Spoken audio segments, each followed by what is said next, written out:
This is video 5 for understanding the practice, and this is about connecting with others. I'd like to speak just a little bit personally about this.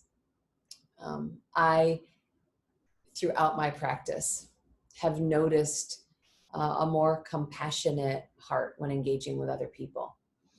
I typically would not be the kind of person who pays close attention. I'm kind of in and out of conversations.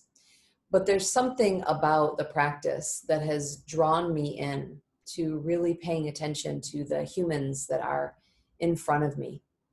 Whether that's because it started to cultivate a little bit more self-love and compassion for myself, or because it got me out of my head and into a focus on the people that are right in front of me.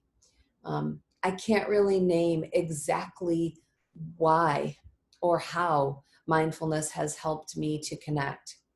I can just offer those suggestions that whether, like I said, it's because it's gotten me completely out of my head and able to look at people, see their facial expressions, understand how my words and my actions impact them. Maybe it's that.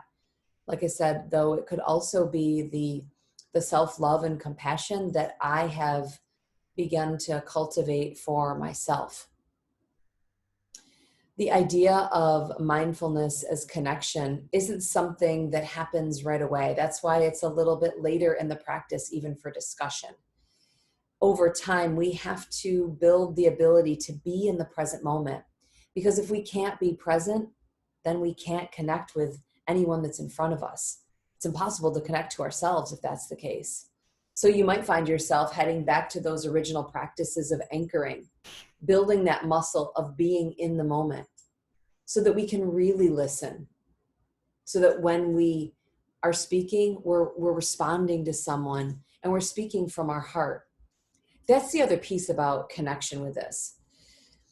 I don't know about you, but many times I would find myself just saying things that I knew would make somebody, comfortable, or things that they wanted to hear. That seems like, oh, that's a great way to connect. But that's not honoring who you are and offering yourself to somebody else.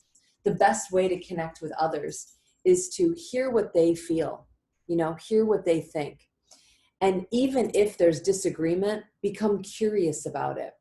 Because if we become immediately judgmental of that, well, that's creating more barriers than connections. And so mindfulness and connecting with others really allows us to listen, to sense like, wow, I disagree. That's making me feel really uncomfortable, but I don't have to shut you out because of that. We can still connect. We can still get along. We can even feel neutral about each other. But it doesn't have to be anything that creates more dissonance or disconnection. And so the practice of mindfulness over time not only helps us connect to ourselves, but it helps us from that space to connect with others.